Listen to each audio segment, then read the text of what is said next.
The material you use is very important, and so is the specifications of that material, because you're dealing with a lot more of the elements, whereas when you're in the envelope of a home, you have a very conditioned environment.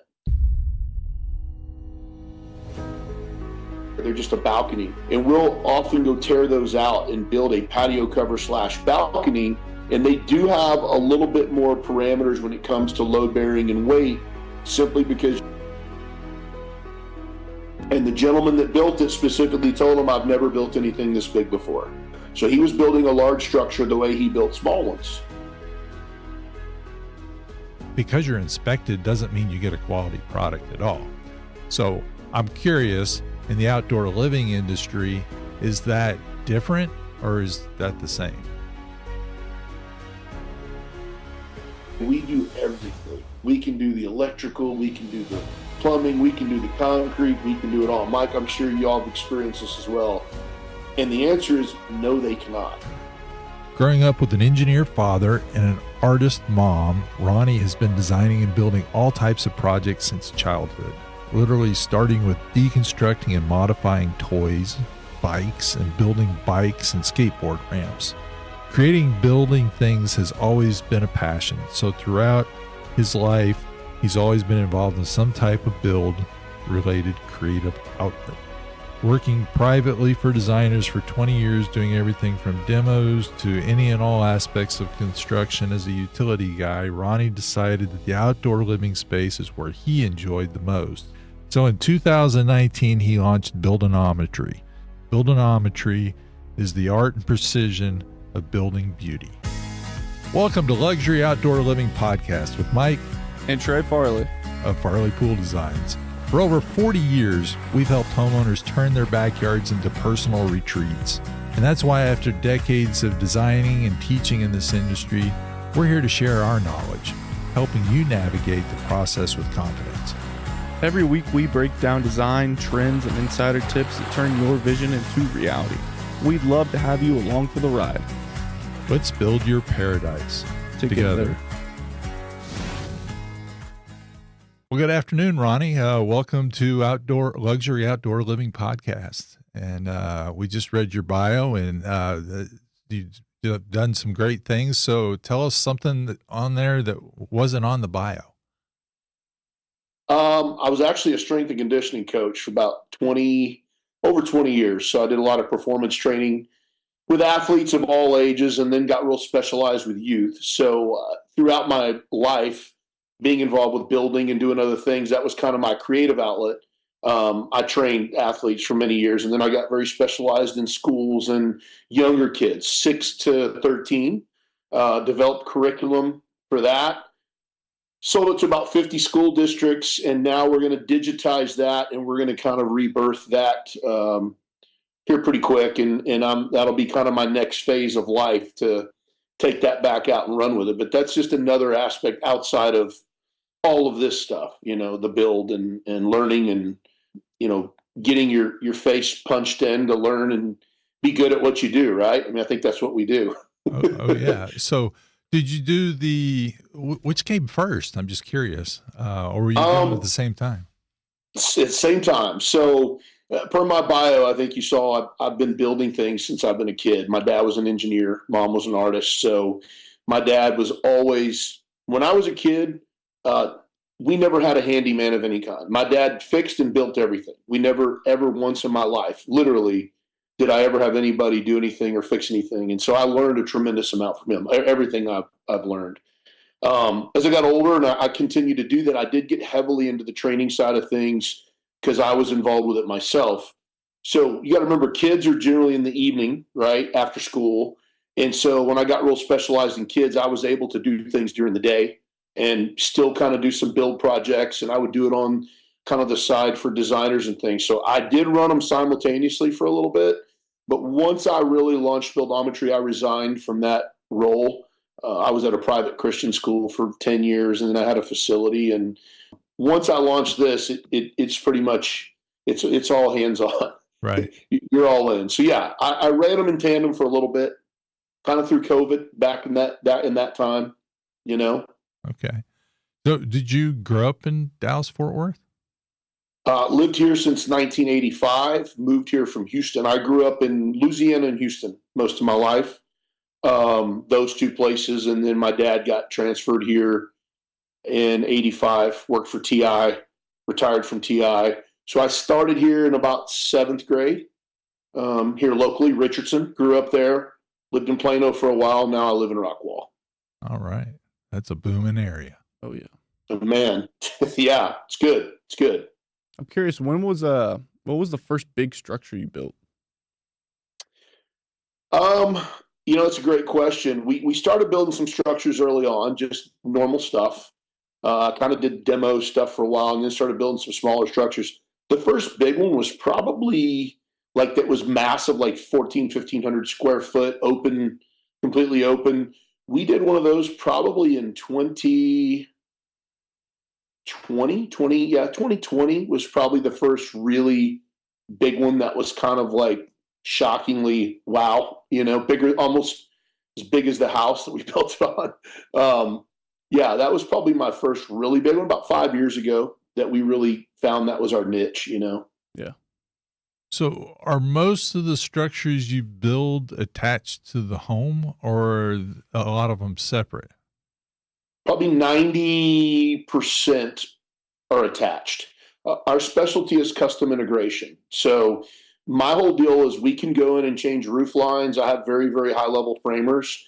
We can literally change the roof lines of a house, which we've done on many occasions, and integrate that way. So instead of just building a structure and attaching it to the back of the home, we're literally tying into the framing of the home, restructuring the roof lines, removing the patio, the soffit, and building out from the house. So when we're done, they look as though they were built with the house. That's my primary intention.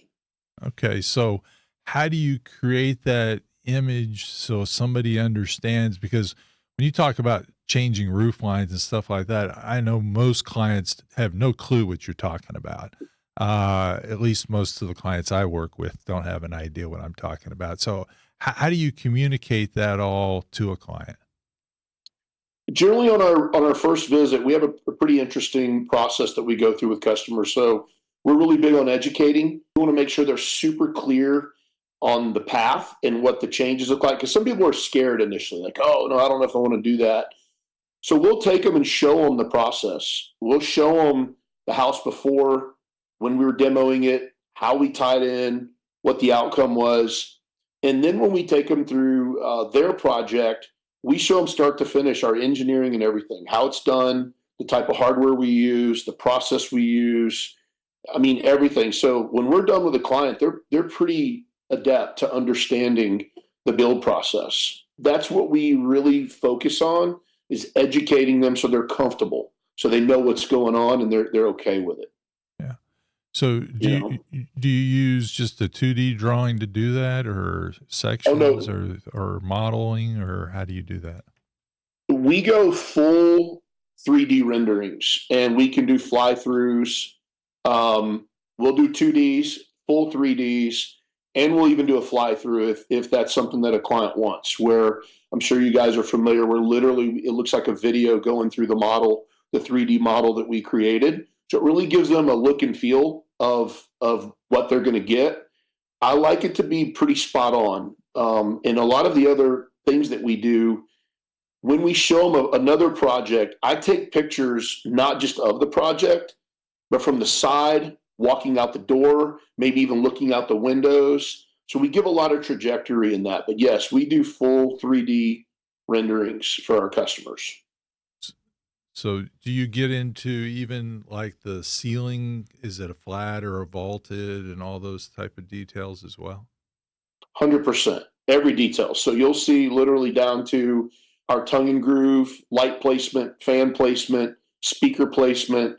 If it's a vaulted ceiling or a flat ceiling, or what we call a cathedral with oversized rafters, that are visible, exposed rafters. And so we want them to really see that. So we'll show them in the rendering, but in addition to that, we'll show them other projects very similar to theirs. And that way it gives them a really good grasp of what theirs is going to look and feel like. And then the rendering shows them what it looks like on their house. Okay, cool. I'm wondering, because this is geared to towards the homeowner. Is there any like big mistakes that you've noticed that customers make throughout the process of trying to find a design and a builder to build their dreams? Because there might be people that are going into the process and thinking, okay, what do I not do? Is there any mistakes in that direction? I don't know. I can't really think of any off the top of my head. There are, just like as in the pool business or any other construction business, Mm-hmm. there's a lot of production builders in our business. Most of them they're going to be bookended, right? They can only do so much. Yeah. Often they will bite off more than they can chew, or think because they can take on a bigger project, but they're not really well versed in that. So often you find production guys who are attempting to do larger scale things. And another thing that we do heavily, we're expert witnesses. So we've tore down and rebuilt 3 different structures thus far, or 4, where literally they were built improperly. The size of them was beyond, obviously, the builder's capacity. So they under-engineered them, and they were having a lot of issues. So that's probably the biggest concern when you're building a structure that's attached to your home, is ensuring that your footings are correct, your tie-ins are correct, your beam spans are correct, your rafter spans are correct, your ridge is correct. And a lot of builders, a lot of these guys are either house framers or they're just simply patio builders. And as you get into these larger structures and more integration, it gets much more technical. It does really require a different understanding to build these. And so even when we have brought in other framers and stuff, we have to really take them through kind of our process of things that we do that are very specific. One of my primary framing crews, they build very large custom homes, like 10 to 30,000 square feet. So there's a lot of free span ceilings. There's a lot of oversized beams and ridges and things of that nature. So we were able to really work together, and I showed them how we build, what we like, what we expect. Here's another thing people don't think about. When you're building outdoors, the material you use is very important, and so is the specifications of that material, because you're dealing with a lot more of the elements, whereas when you're in the envelope of a home, you have a very conditioned environment. Yeah. You're taking a lot of moisture out of the air, you're taking wind out, you're taking snow out, you're taking rain out, you're taking sun out. And so the wood and the other materials are not enduring as much of the brutality of the elements. So when you're outdoors, you really want to overspec to a point that's comfortable. So if we bring in an engineer, he understands what we're doing. And on a lot of these, we have beam spans of 26 to 32 feet. Some of them go 40 something feet. Sometimes we use steel, sometimes we use wood. But depending on if you have a ridge board or a ridge beam, the load is offset differently. Okay. A ridge beam is carrying load, which sets on the header.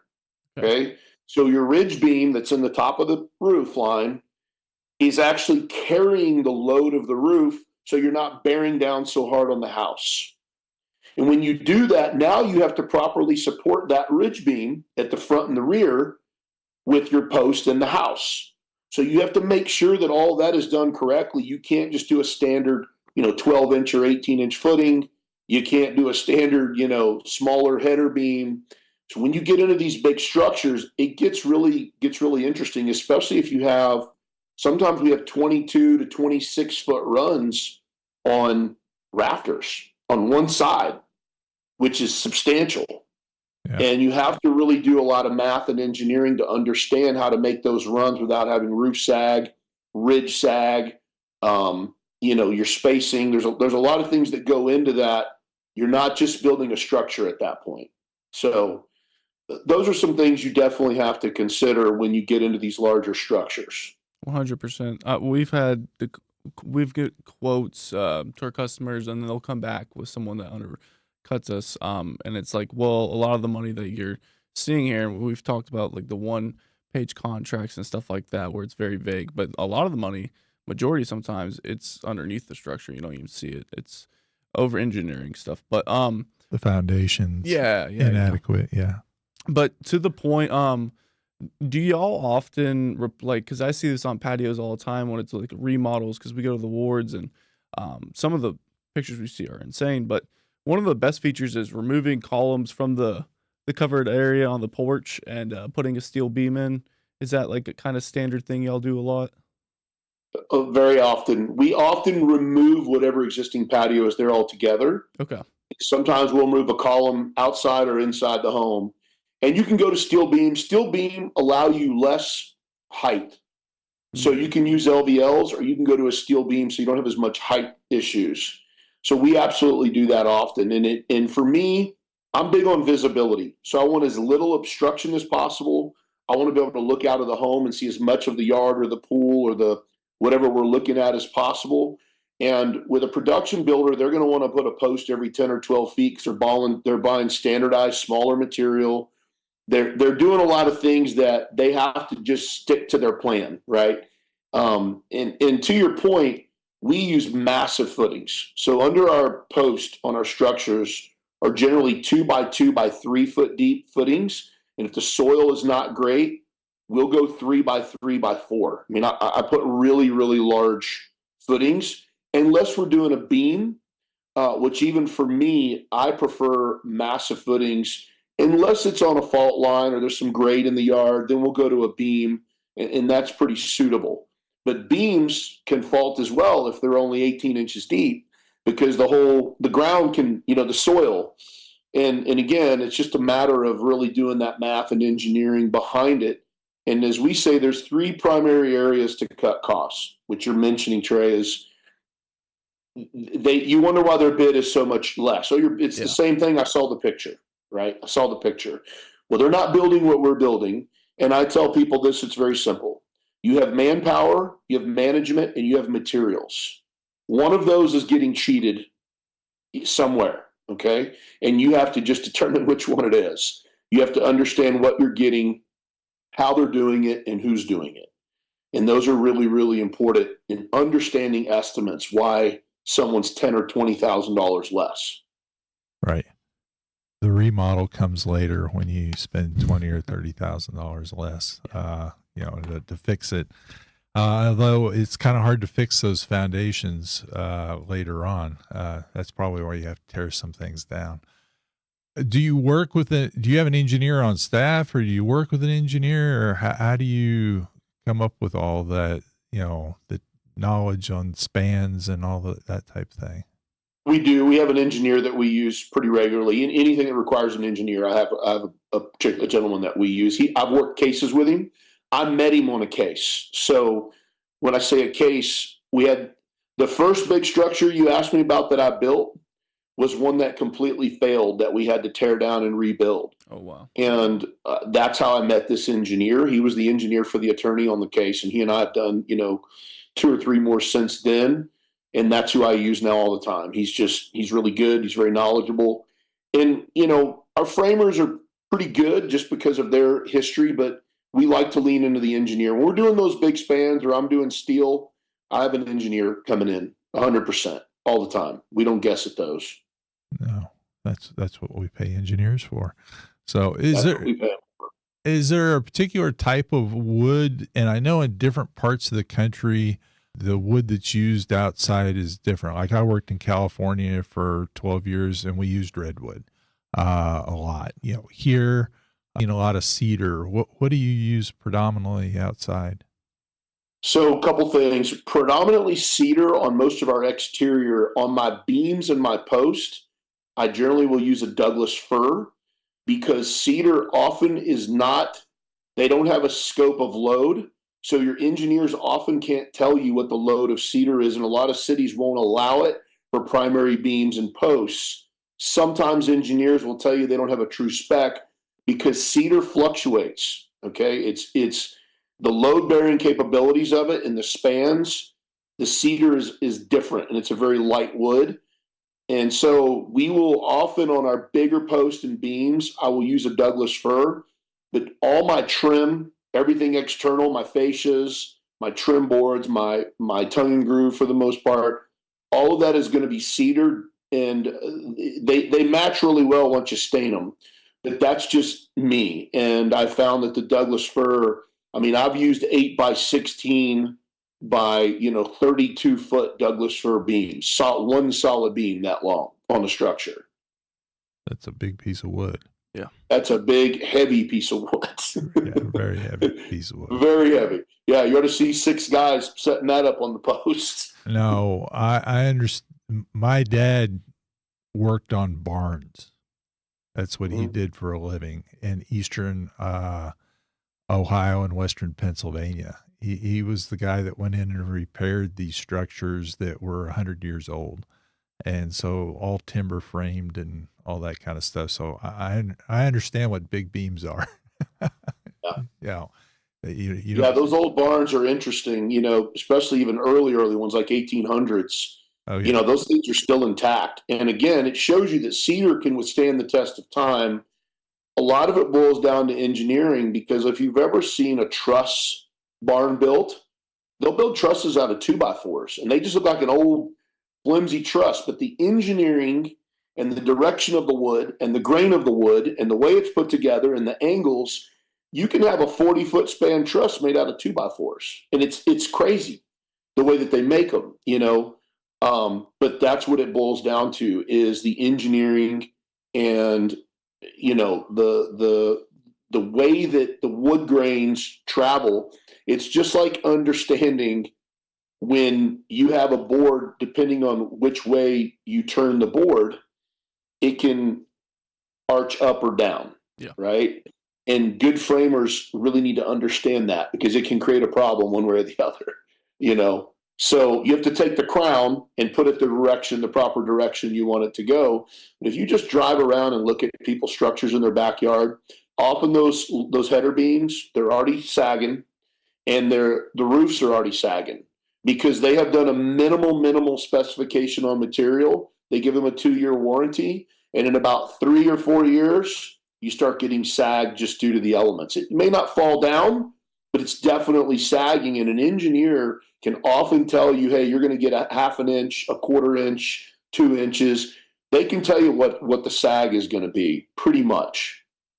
In different cities, do you have different codes that you have to work with? I mean, explain that to people, how that works. It's funny you asked that. I keep saying I'm here because I'm thinking. But since COVID, it's been interesting. So during COVID, we pretty much were taking pictures and sending them into the city and getting approvals. But since COVID, all the cities, I think, had a lot of bad construction. From what I understand, yes, a lot of bad construction happened during COVID. And y'all know, the pool. I know there was at one time a guy told me there was 2,000 holes in Dallas with no steel in them, and they were filling up with like major catastrophes, right? Yeah. Everybody and their dog was doing outdoor living in pools during COVID. I mean, it got real crazy. So essentially the answer is yes and no. They are all supposed to follow a certain code, a U.S. code, but some of them will be using the 2018 code, some will be using the 2022 code, and they adhere to those.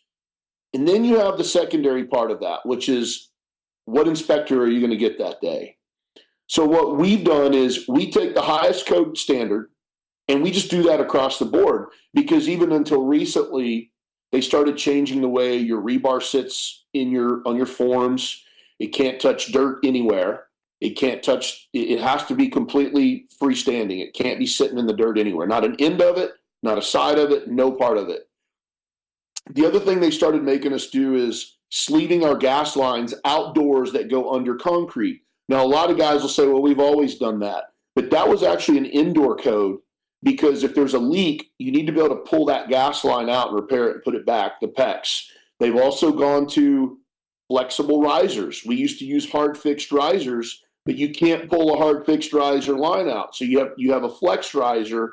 So we run 4-inch pipe, put the gas line in it, flex risers if you ever get a leak, and then we foam it. If there's ever a leak, you can grab that whole line and pull it out. But until literally probably last year, we had never done that. We ran PEX line and all that, but it was outside. Right. So there was a different kind of perspective on that. So to answer your question is, There is generally some variation in code. Some cities have actually hired a third-party engineering firm to do all of their inspections and review their permits now. Oh, wow. So we've experienced that in McClendon Chisholm. We've learned that, and they have an engineering firm that does all that for them. Other cities have certain people they hire to do it. Some cities, you know, I think they just walk out there and look around and go, yeah, it looks good, and they leave. So for us, anytime we fail an inspection, whatever we got dinged for, that becomes our new standard for everything. And that's the way we've operated now. We've done that. And now we've gotten to the point that we very, very seldom will fail an inspection, usually because they can't get in the yard because there was a dog or something, you know, it'll be something dumb or they left a rafter clip off or something. But that's what we've done to elevate. So different cities, yes, you will find a little bit of variation there, even though they're all supposed to follow the same code. It just depends which one they have adopted and nominated for that particular year. So in the swimming pool industry, homeowners assume that because their pool is inspected, that means it's well built. And they don't understand that all that they're inspecting when they go out to inspect the steel is that it's grounded. Okay. Not spacing or anything like that. And when they go to inspect the deck inspection, it's again to, you know, they're inspecting electrical and gas and things like that. But on the swimming pool, there's hardly anything that they're actually inspecting. And so, you know, because you're inspected doesn't mean you get a quality product at all. So I'm curious, in the outdoor living industry, is that different or is that the same? The same. So here's where I go with that. And unfortunately, I always do my best to support the city efforts because there are checks and balances there. Oh, sure. You're at least getting some degree of checks and balances that somebody's looking at your work. Do they miss things? Of course. Has anybody ever tested your concrete to see if it's 4,000 PSI or 3,500? No, that doesn't happen. No. Has anyone ever checked to see if you're on 12-inch center spacing on your rebar or 16-inch or 24-inch, which is going to cause bigger cracks and bigger potential failures? No. Are they checking that every corner of your rebar is wired together? No. They're just seeing that you got some steel. Maybe it's on chairs, maybe it's not. And and then it's bonded, to your point. So there is the structure we just tore down this past 6 months ago and rebuilt. Those people are in litigation. They were over almost $50,000 into a project. It had been inspected and passed. When the engineer went out, when it was tearing off of the house, crushed the ridge on the home, was ripping off the back of the house, and the post had moved out almost 3 inches. The whole front of the structure was pulling off the house because the ridge was not correct. And the gentleman that built it specifically told him, I've never built anything this big before. So he was building a large structure the way he built small ones. Nothing against the guy. He was a great craftsman. He just didn't have the engineering experience. He could have paid an engineer $750 and he would have just gave him a plan and he could have built it. But he didn't do that. Right. His ego said, I can build this. And he shouldn't have done that. So he's in litigation and the insurance company's being sued. So to my point, it was inspected. The engineer wrote about a 25-page report on multiple failure points. Hardware, placement, board spans, overspans, a number of things that were absolutely wrong with the structure, causing damage to the home, and it was literally failing. And so just in pools, we experienced the same thing. And now here's the problem, though, guys. This is what I see coming. A homeowner is counting on the city to inspect contractors' work. If it fails, whose fault is it? Oh, yeah. And I think now they're going back to these cities and going, hey, you guys told me this was okay. You told the contractor it was okay, that they did it right and it was good. And so I'm not beating up on the cities or the inspectors. I'm not. I think now that's why a lot of these cities have hired engineering firms and they send out an engineer to go look at it. Right. Yeah. And you know, I don't mean that in a bad way. I'm not like, No. industry tattletaler, but I've been involved with it, just like you guys probably have.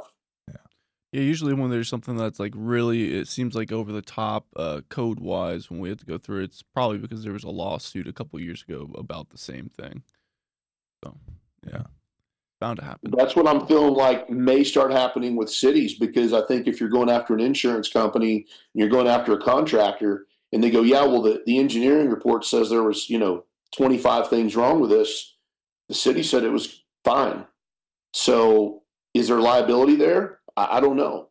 Maybe I could see that potentially. I'll tell you what, if somebody got hurt or died, you better believe it. Yeah. You better believe they're going after them. Yeah. So when you build a structure, there's lots of features that are involved in a structure. And there's some things that, people don't think about when they build it. Is there particular things that you recommend to people that, a lot of times they don't have it on their list of things that they want, but it's like, this is a really cool thing to consider. You should really consider that. What would be some of those things that you would recommend a client to do? That's a great question. We've made a lot of content around this for that very reason. And we continue to build processes. So in our initial assessment, when our account manager is visiting with a client, he's talking to them and showing them things that other people have done that often people forget. The biggest thing I say is this: really think about what you're going to do out in a space 5 years from now, not just right now. And really think about, people think about their space the way it was, not the way it's going to be.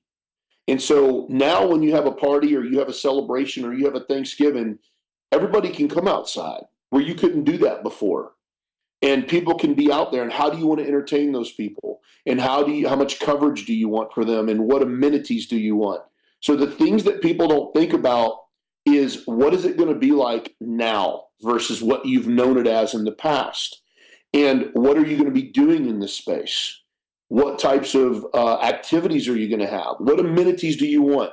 A lot of times, probably the number one I can tell you is this: generally, people always realize they need to go bigger once they start laying out their furniture and figuring out their space. They put their kitchen, and now they're like, well, we're not going to hardly have any room. The second thing is understanding the elements. Where's the wind? Where's the sun? Where's the rain? Because in the sun and the rain, you're going to lose 4 to 6 feet of floor space. Wherever that rain and sun's coming in, nobody wants to sit in the sun when they're out on the patio or in the rain. So you lose that. So think about that when you're thinking of size. Then you think about the amenities. Heaters is the number one most overlooked item. I did it myself. And additional electrical.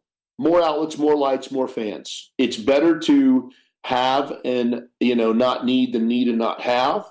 So I tell them, put fans, you can control those. Put lights, put them on dimmers. If you're ever thinking about doing heaters, if you want to be out here year round, at the very least, run your gas or run your electrical so you can add them later. And probably the last thing that we find, people always undersize their kitchen. I don't need much. I just need a grill.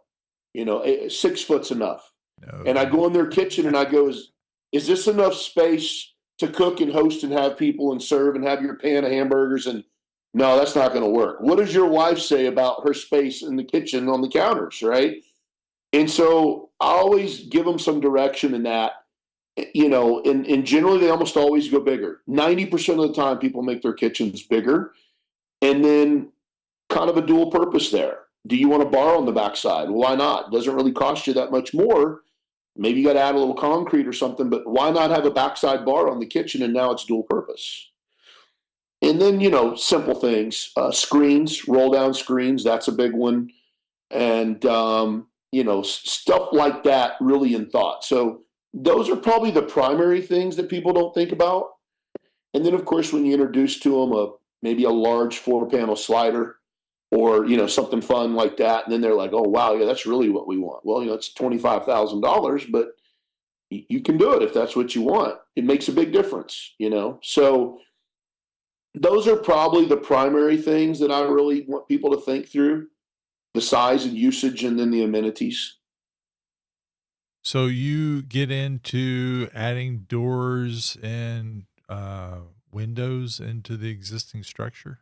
So my 1970s ranch style home with a 2-foot wide window, you can come in and change that up.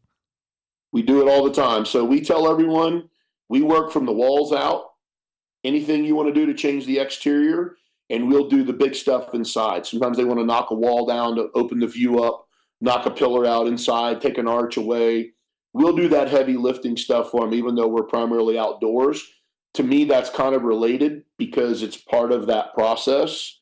But to your point, yes, you can open those windows up and put larger windows, put slider doors, put 2 slide, 3 slide, 4 slides.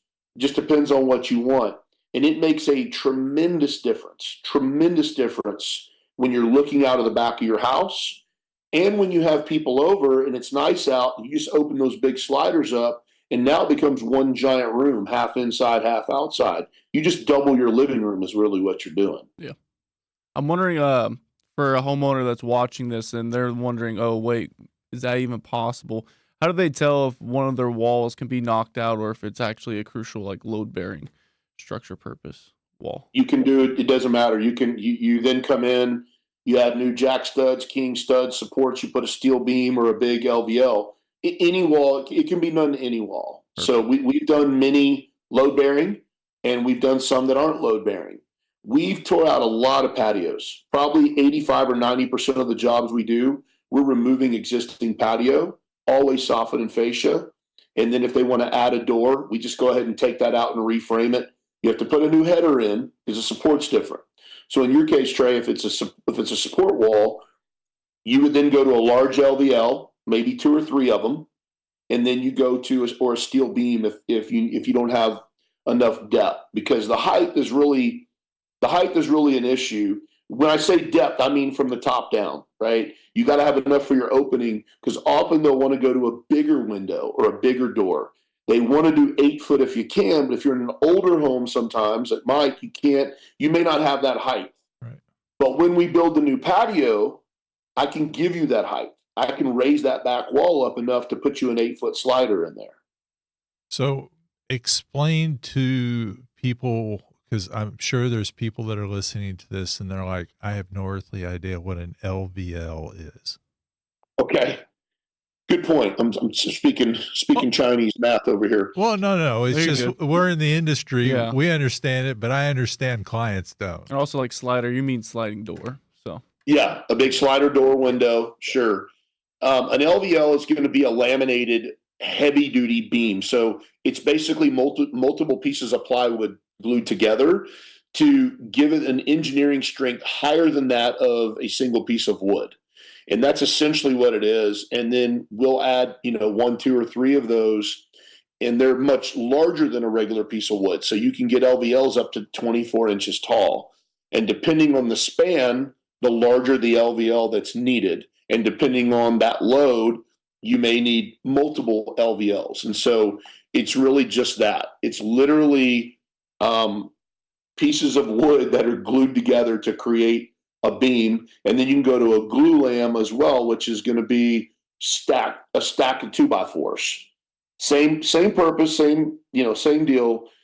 And so what they are is they're just a heavier duty piece of wood to do larger spans and handle heavier loads. Right, because if you're doing just one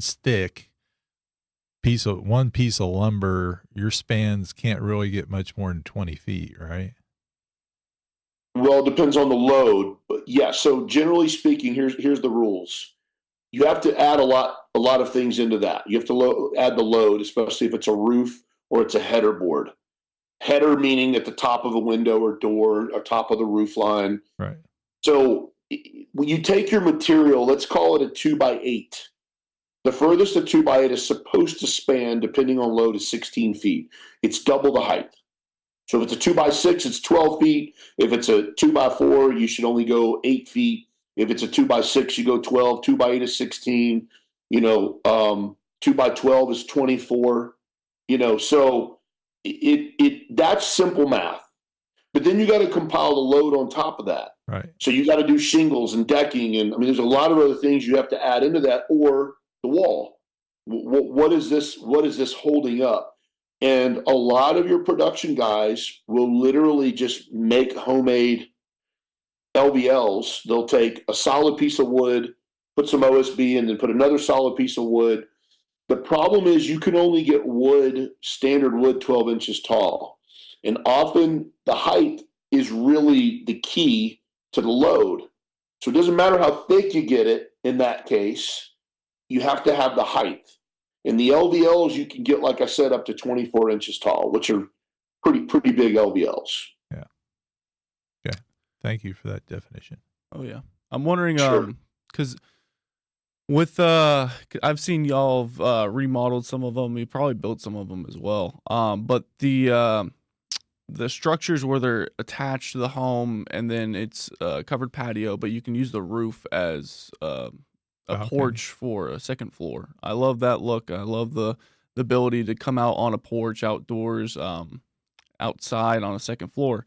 So how tricky is that? Because you have another load component, which is obviously the people and the furniture and everything like that, and then also you're working with just the railing and stuff like that. So is there a lot more, I guess, issues you could run into? There is, because you now have humans on top. Yeah. And so it is looked at a little differently. So when you're doing that, we've done quite a few of those as well, where you basically have a balcony that becomes a patio cover, where a lot of builders of homes will build balconies, but they're not a patio cover as well. So they're open. It's a single tier top layer. Water goes through them. Everybody gets wet if they're under it. They're just a balcony. And we'll often go tear those out and build a patio cover / balcony. And they do have a little bit more parameters when it comes to load bearing and weight, simply because you're now going to have people walking around. But you have to remember, composite shingles and decking and all the lumber that goes on top of a roof is pretty heavy, but it's distributed differently. So when you have humans up there, you could have 10 people all leaning at one area on a rail, whereas shingles are spread out across the whole roof. So the weight may be similar, but here's the thing.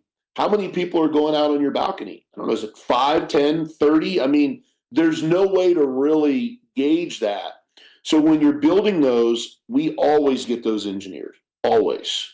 And you then build them a little bit differently, depending on what you're putting on the surface. We're offering doing a composite decking, which is heavy stuff. And then we're waterproofing them, so it's a clean patio cover underneath. And that may be with like a TPO, which is a type of, call it plastic, you put on the roof. You put rolled roof on that, and you build on top of that. And then they'll torch it in some tar to seal it all up. Or we may use a rain escape material that is basically plastic troughs that run the water off into gutters. So there's a number of ways to waterproof that. And then there's a bunch of other materials they make that go on the ceiling that'll do the same thing, PVC products and things of that nature. But to your point, yes, you have to look at it differently. And there is a little bit more to it, because you're now building a bottom level finished and a top level finished. And then you have what's in the middle, which is the water. So you almost have 3 layers now to account for that you have to do. And that middle layer is the waterproofing, whatever you choose to do there. The bottom layer is the ceiling, and the top layer is the floor. And then you got to put a rail around it. So there is a little bit more complexity there in cost, just due to the nature of it. And then, of course, from a code perspective, you really are better off having an engineer sign off on that.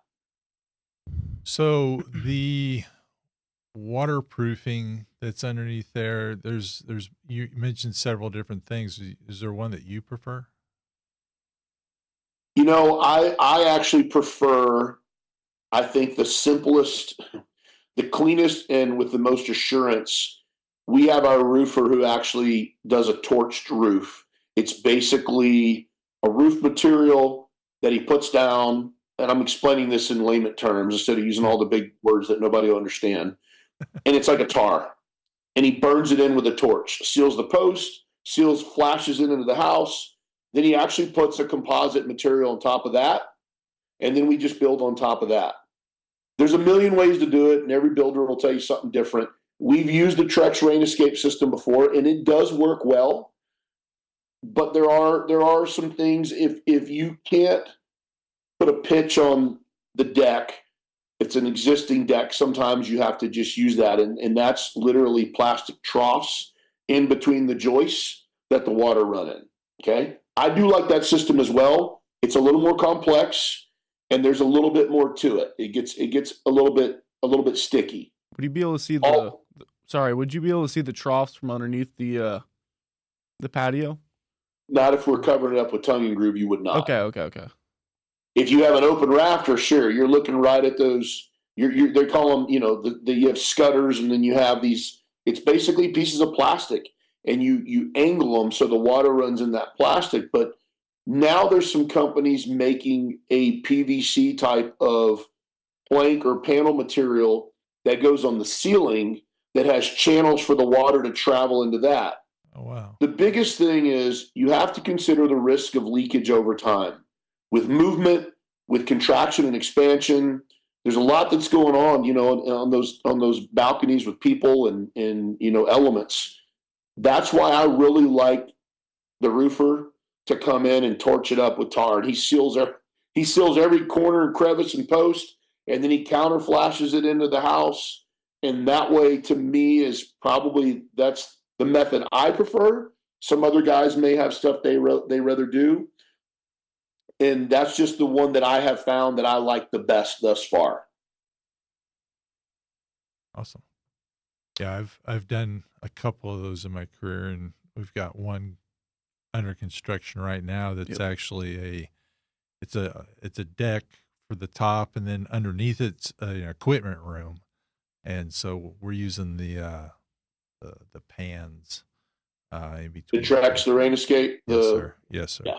That's what it's a great product. It's a good product. It's just you're using butyl tape, a lot of caulk.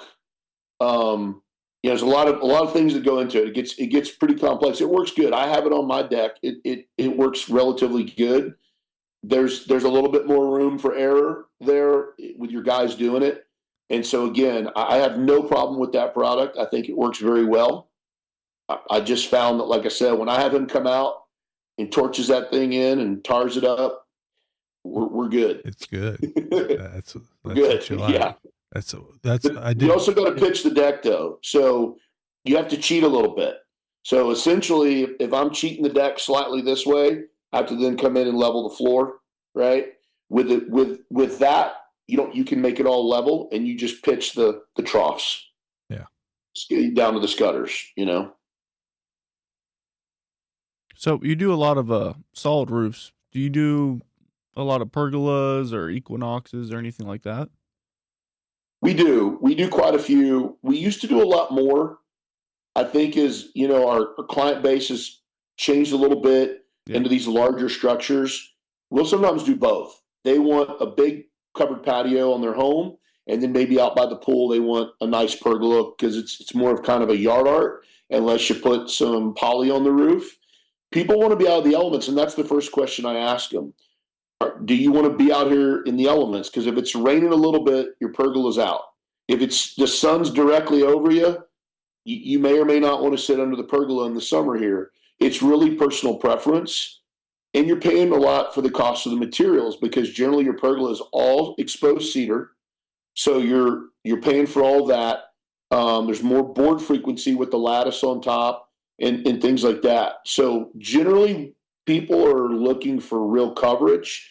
Most, probably 90% of the pergolas I've ever built have some sort of poly on the roof, and they're built for performance. So they still allow natural light to come in, or people maybe want to put their plants, or they don't want it to be dark in their kitchen, but they want to be able to get out of the elements and sit under the pergola and get some shade. And they make tinted and clear poly material, which are both great. So that's in a roofed structure is not that much more.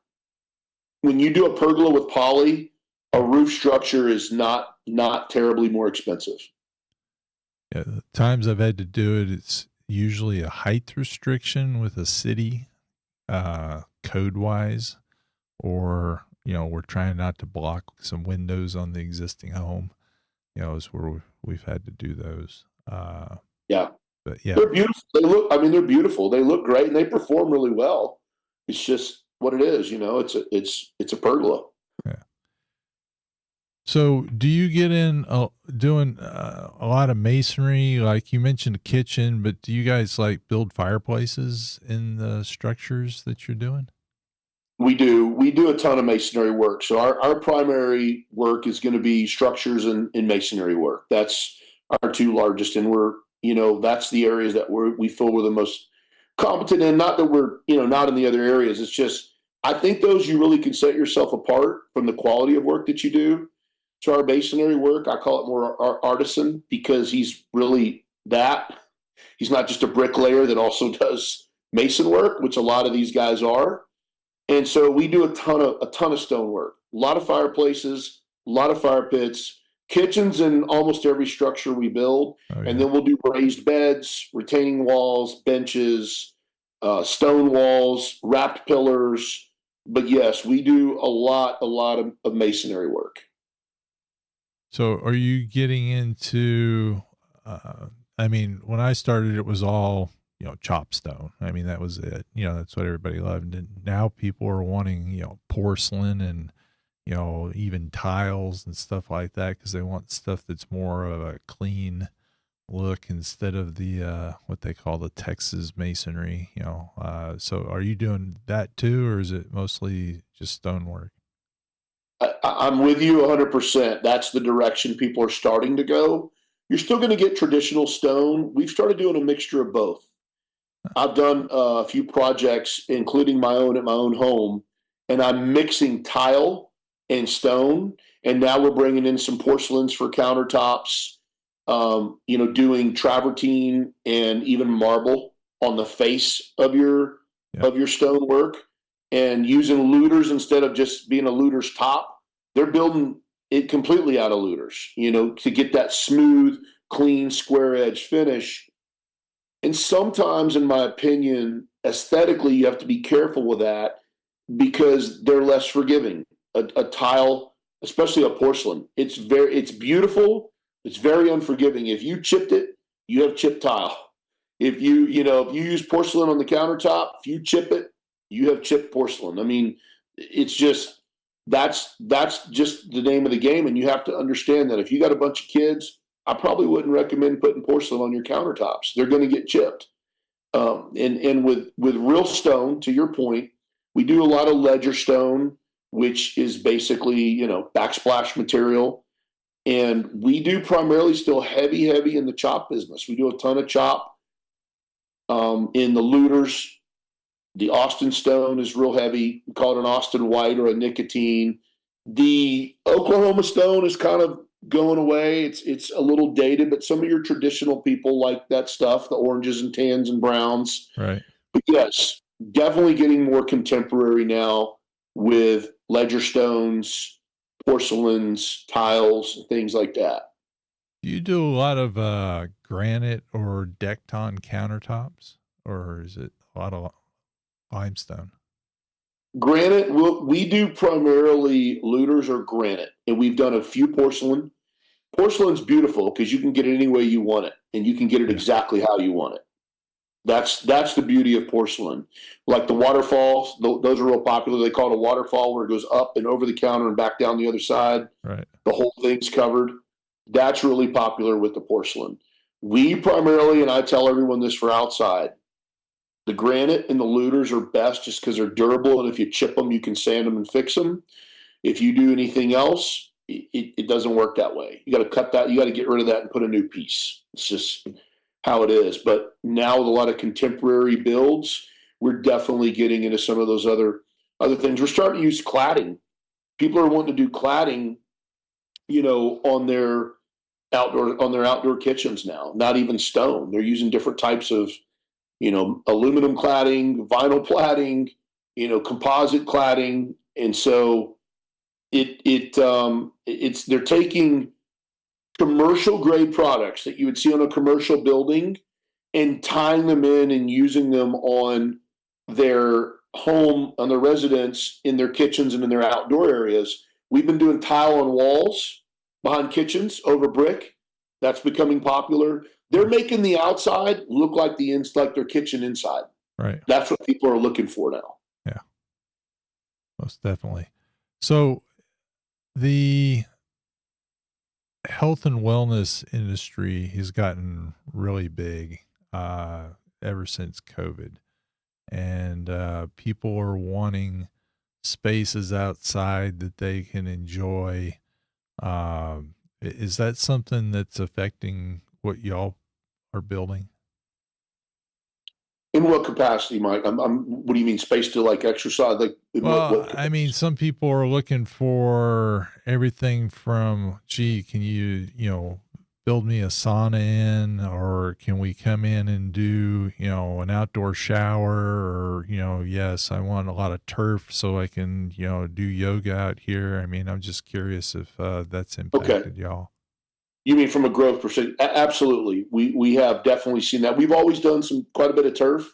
Putting greens are very popular right now.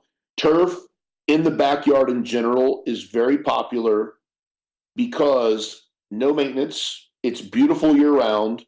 Kids can go play out in it. It's permeable. You can water it and cool it off. Everybody talks about how hot it is.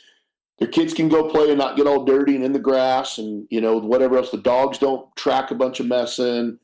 It's becoming extremely popular for that reason because people are just outside more. It's like in the 70s and 80s when I grew up, everybody stayed outside all the time. Right. And it kind of stopped. And then COVID came and everybody went back outside again and realized, hey, you know what? It's pretty good out here, right? And our kids sleep better because, they're exercising. So, yes, we're seeing a lot of that. The building rooms, in addition to structure, to put a cold plunge or a sauna in, definitely got a few requests for those that we're doing. Added space for an office because people are officing at home now. An additional room to put their workout equipment in, or a door coming out of their garage because they work out in the garage where their gym equipment is. They want to come out of that door and come outside to the pool area or the outdoor living area. So it's definitely influencing the business for sure, 100%. I'm wondering, going back to the turf, what mistakes do you see people when they're installing turf? Because turf has blown up tremendously in the past, probably since COVID, probably even before that. It's a great product, but there are issues with installers I've seen throughout the years. So is there any common things you would like warn homeowners about to make sure that they're getting the best quality turf experience? Sure. A few things. Definitely the company and the installer is important. There's a lot because again, it's kind of become bastardized, like this industry in general. There's a lot of guys using less expensive turf. They can get it cheaper. And often those are the guys that are, doing everything they can to do it the cheapest way possible. Yeah. So the quality of turf is number one. What kind of warranty are you getting? Is it a reputable company that when you call them for warranty in 2 years, they're going to answer the phone? You want some history there, like anyone in business. The substrate, what are they using under the turf? How thick is that substrate? Because as y'all know, when these monsoons come, all that stuff shifts around. Are they compacting it appropriately? A bigger issue is drains. A lot of these guys aren't putting drains in this turf, and you have big problems with that. Yeah. You do. You got pools of water in your turf, Yeah. and then it starts, causing all kinds of other issues.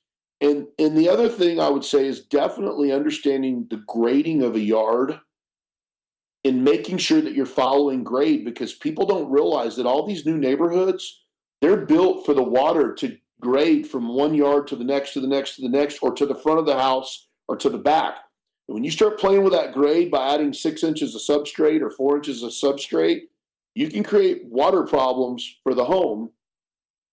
And last but not least, I would say for sure, leaving some sprinkler heads in the turf, because it does get hot, and if you have pets, they're going to urinate on it. You want to be able to cut the sprinklers on and just kind of clean the slate and cool it down and wash everything off of it just by default. Or if there's a bunch of pollen or whatever you got going on, you can run that sprinkler and kind of get a fresh start on it. So those are a few of the things that I see. And then just proper installation, which is interesting. They used to use staples, galvanized.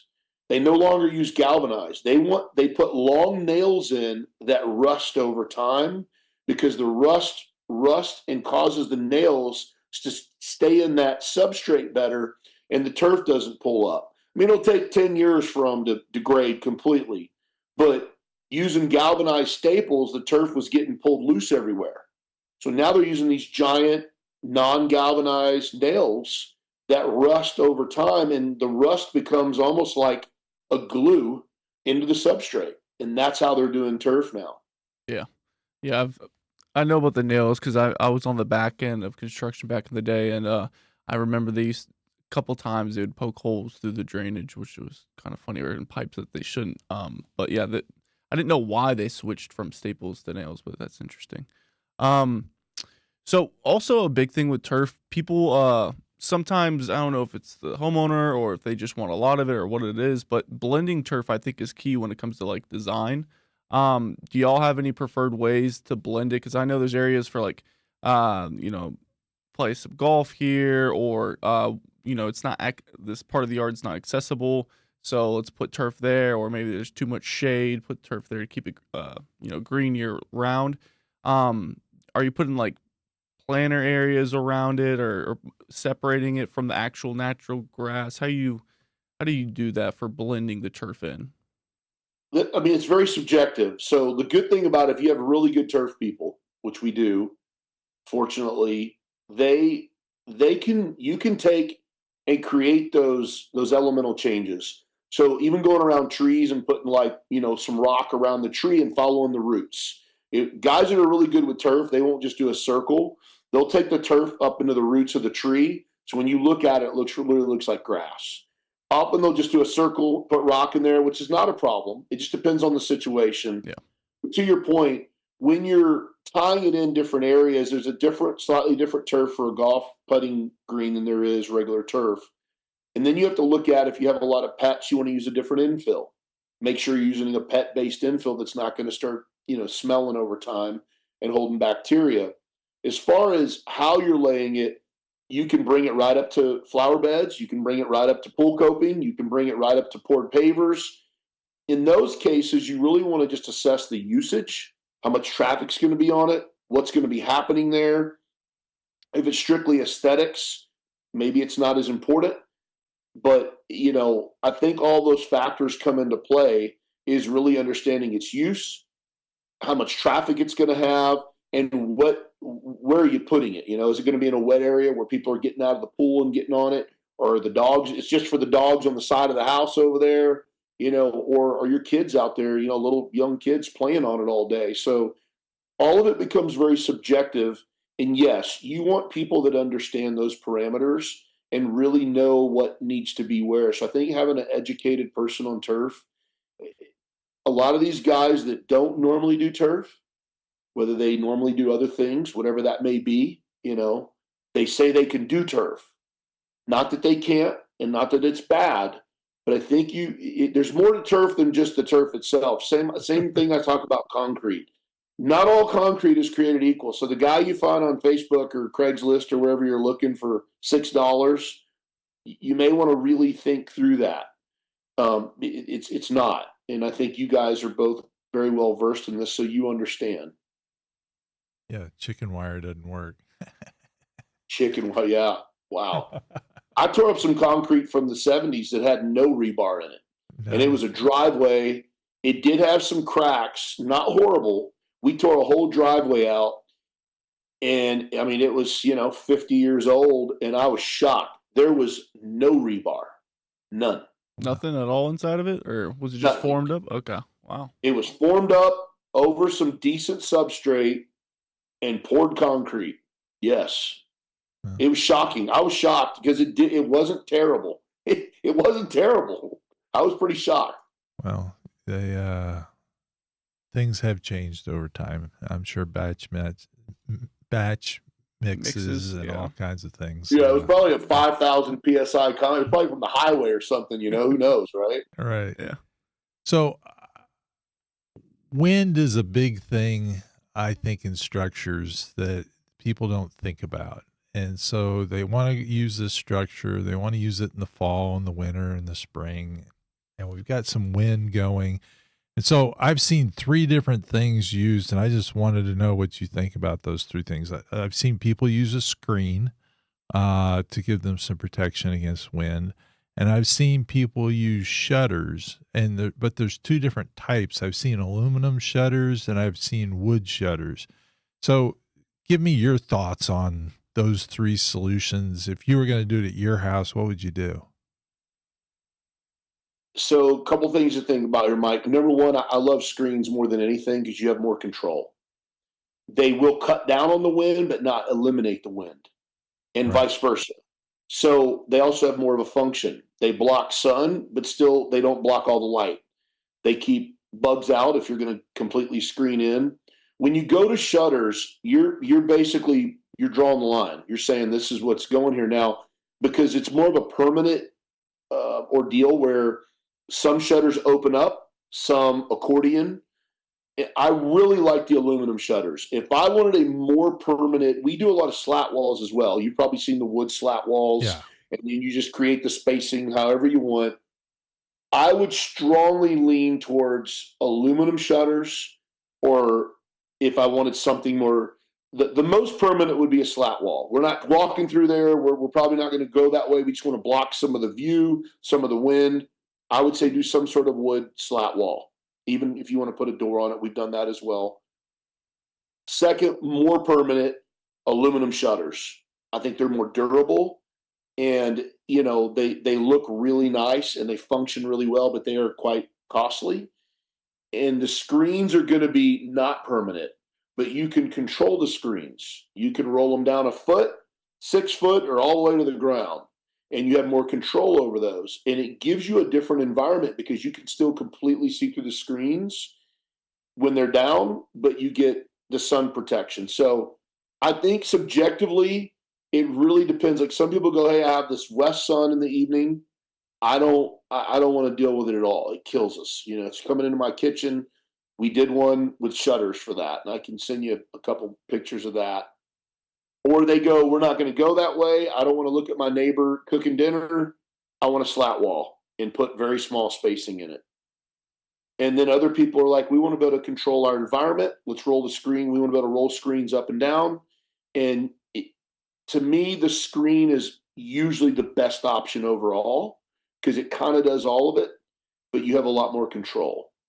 That's just my personal opinion. Okay. So what color screen? Depending on the structure. If you have, I say match the structure. So when it's down, it goes away. It hides. I like to match it. If we're using a pecan stain, you'll use like a certain color of brown or bronze that matches whatever the stain is. If you have a dark colored structure, it's painted. If you have a painted structure to match the house, match the paint. So I like screens to blend in and go away. I like things to look very normal and natural and match what's going on with the house. So aesthetically, they're a lot more pleasing. That's just my personal opinion. That's interesting. I've only seen black screens. I think of it now. That's because You can get them any color you want. Yeah, they come in Any color different you- colors. I always tell people they want black. So that's an interesting, yeah, it is interesting. So One thing, we had a homeowner, I forgot their name, but they wanted a slat wall, but they kept on describing, they're like, no, it's a slat wall, but it's adjustable like an equinox. You can still open it up. But it's the same aesthetic as a slat wall. Does that even exist? yeah. It does. Okay. So I look. They make these. They're like shutter controllers. Okay. You have to put the wood in them. Here's the challenge: a lot of people don't understand. It's thinner wood that goes in there, and you can only span a 1/2 inch thick piece of wood so far before they start sagging. Okay, so those are for smaller runs. But there's a couple guys over in Europe in the UK that have a product that's pretty cool. They make them, and they're full shutters, wooden shutters. Otherwise, you're just getting a custom shutter. You just have to remember, even with a 1x piece of material that's 3/4 of an inch thick, when you're running it a certain span flat, in time, it's just going to sag. And if you got shutters, then they're all jacked up and not going to work.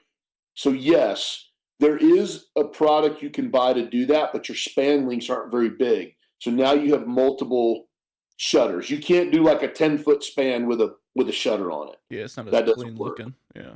The aluminum can go a lot further, but the wooden ones just in time start having issues. And if you run them, generally you're going to go maybe 3 feet with those, maybe 4 at the most, because if not, you're going to get sag in time from just the weather. So the answer is yes, there are products that can do that, and there's guys that have built all kinds of cool stuff, but it really just boils down to long-term functionality and maintenance, and that's really what I talk to customers about. So when you have a ceiling in a structure, do you prefer to, do you have it where it's just perfectly smooth, where you just see the tongue and groove cedar, or do some people like to see a lot of beams? Is there one way or the other that's done more? It's very subjective. It's kind of like your people like glass tile or regular tile, right? It's kind of the same thing. It's a personal preference. Okay. And so they want ceramic or glass. What is it? Well, they both can be beautiful. I like my spa in glass and the rest of my pool in ceramic. That's just me. But so I think, to your point, we show people multiple ways we can do ceilings. And it really depends on them, because even when we do an open rafter ceiling, which is the exposed beams, you can see the rafters in the ceiling, that's going to give you a little bit more of a rustic, lodgy feel. Right. You do a smooth finished ceiling, it's going to give it a little bit more of a contemporary feel, because you can then take that tongue and groove and paint it. You can stain it. You can go really dark. You can go really light. You can do whatever you want with it. We also have some other products that we're working with now that are just beautiful, phenomenal products. One of our sponsors currently is Rainier Plank, and they're a partner of ours, and their product is one of the most beautiful products I've ever seen. We've got it in a structure. We're about to shoot some video of it, and it's a clean product, but it varies in color. So even if you stain it with all the same stain, the boards, almost every board is a different like shade. And it's astonishing when you look at it. It's beautiful. So then we'll do what's called a cathedral ceiling, that I call it cathedral, but really what it is, it's a larger rafter, which is going to be a 4-inch or 6-inch wide rafter. So when you look up, it's this big, bulky, rafters that just really stand out. Again, we'll add a false ceiling on top of that to run our electrical, so you don't see all the conduit and wires and all that mess in the ceiling. A lot of people just run the conduit in the ceiling. Ooh. We always do a false roof on it, so we hide it all. Right.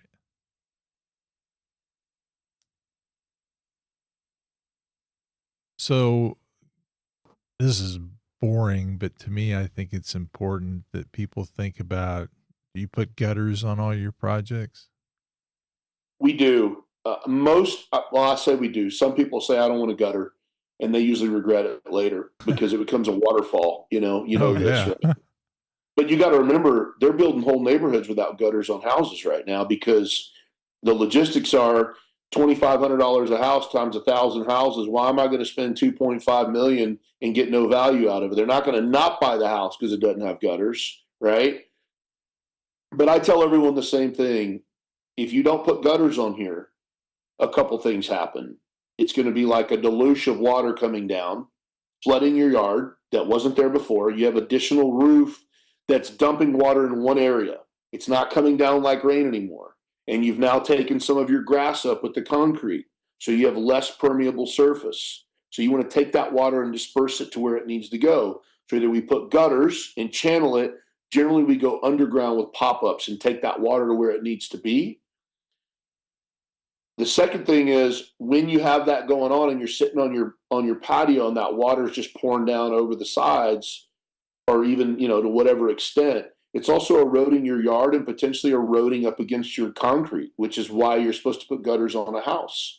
It causes erosion up against the foundation and all your dirt and your grass. So there's a number of reasons why most of our structures, 99% of them, we put gutters on them. Yeah, I highly recommend gutters, although my house does not have gutters because my soil is pure sand. So literally, Very permeable. That's right. It just I sucks it mean, all up. it's great for that. Now try to keep that grass alive in the summertime. Oh man, that's the biggest pain in the world, because you can sprinkle it and 10 minutes later it's dry. Over there in Heath, I think you got a little higher clay content. So There's and definitely a rock lot of wall. clay around, but you got to remember on these new neighborhoods, they're coming in and grading them all with sandy loam, which is essentially what you have.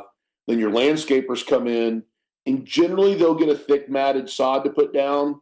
I like to always do you can buy topsoil, which topsoil now is clay and sand that's been mixed together. Right. So you get kind of that middle ground with it. And generally they may have some emulsified, earth in there, some other things that have gotten mixed in or what have you. But generally, I like to go on top of either clay or that select fill, which is sand with a little bit of clay in it, and put some topsoil and then sod. But then you have some substance there. But most of these neighborhoods, if you notice, they're all built and they're stepping the properties. And the drains between these houses are absolutely horrible. Yep. The yards flood. They're constantly got big. I mean, these are $600 $1 million homes. Oh yeah. I mean, it's just normal now. And they do drains up to code spec with corrugated plastic material, which in time doesn't drain very well. It just gets all jammed up and stopped up. Yeah. We use solid 4-inch and 6-inch. Oh, exactly.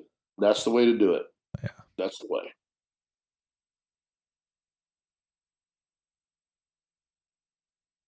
I'm trying to think. I don't know. Okay. Sorry. So Hit me with anything, man. Whatever you got. well, let's talk about true crime. So you think of a circumstance where something happened to a homeowner, and you can attest that that's a true crime, what happened to them, and how to warn them on what they should do to protect themselves. There's a pretty good broad spectrum on that. One thing I really talk about a lot is when you're meeting with someone or looking for someone to build for you, I think it's important that you do a little bit more research than just a referral or, some Google reviews, which are nice. I tell everyone the same thing. I think you should deep dive into the company and the person. Go look at their personal stuff. Go look at their history. Look at their reputation. How many business names have they had in the past 20 years, other than the one that they're showing you, right? You'll know how that goes here. What does their personal social media look like? What does that look like? As a company, what is their history and reputation here? Look at their reviews. Look at, you can go to Nextdoor. You can go into social media, and you can learn a lot from people now, a lot more than we could before, and really dive into who you're dealing with. Because ultimately, you're in bed with that person and you're trusting that person. Even if they have a great company, you're really counting on that person. So Better Business Bureau, another great place to go. People complain there. But you can buy things now. You can buy reviews. You can buy likes. You can buy all that stuff now. Okay, you can buy it all. So you got to be really careful. And I tell them, don't just go a page deep. Go deep. Go deeper than that. Right? Keep going. Put their name in Google and just see. There's 7 businesses in the last 10 years. You may want to think through that. So that's the first step. Really know who you're dealing with, and then when you meet with them, make sure you should be interviewing them as well and making sure they're the right fit. Just like, us as contractors, we should be really making sure the client is the right fit for us. I think it's important that if we're going to, of course we can all say yes and do the job and grunt through it. But as y'all know, probably from experience, if you're not the right fit, man, it can be pretty bumpy ride for both parties. And it's not good. It's not that anybody is malicious or means anything bad. It's sometimes personalities or expectations just don't align. So I tell them, have conversation with them. Talk to them, not just about their business, and, just really see how comfortable you feel with them. Gauge their response times, their follow-ups, how diligent they are, are they prompt? Are they, what's all going on with all that stuff, right? Learn a little bit more about them. So I would say that at the front. because often you read stories of people that got taken advantage of. And that's where I'm going with the true crime. As I told you guys, we've been on a few projects that got sideways, that went bad. The structures were bad. And some of these companies started off pretty good companies, 10-year reputation. But what you find out is they're subbing other people to do that work. Their company has got 10 years of good reputation for doing X, but now they've ventured off and tried to do all these other things, and they're subbing out whoever can do it for whatever amount of money they're trying to pay them to get it done. And now you start having problems. I always tell people this: when you're looking at a company, the name of their company should be their core competency. It shouldn't be 30 things on the side of a truck that they do, because they're not doing all those great. Now, some of it's encompassing. We're outdoor living. I tell everybody we do everything from the walls out. I'm not a remodel guy. Mike, I know you do pools and outdoor living. I don't dig holes either. I'll do some stuff remodeling on a pool, but I don't dig holes. I have no interest in building pools, none. And so it doesn't say outdoor living. Oh, and by the way, we can do a pool too if you want, right? I might as well say that, right? Now, the reason I say this is because I'll go look at reviews of companies, and they'll have 30 really good reviews, and it's like a fence or handyman work or a flower bed, right, or they fixed my mailbox. And you go, I'm hiring them for a $100,000 patio. And I'm like, you better pay attention here, okay? That's where people, I think, make a mistake. It's not that they're not a good person or they're trying to be a good company. You need to make sure they're the right people to do the job that you're asking them and paying them to do. And so that's where the crime starts. And it's often, yes, the person gets taken advantage of, but you have a twofold process with your contractor. Either he was taking a gamble to see, hey, here's my opportunity to see if I can actually go do this, right? I think I can. I know some guys. Or he just wasn't capable, took on the job and thought that he could.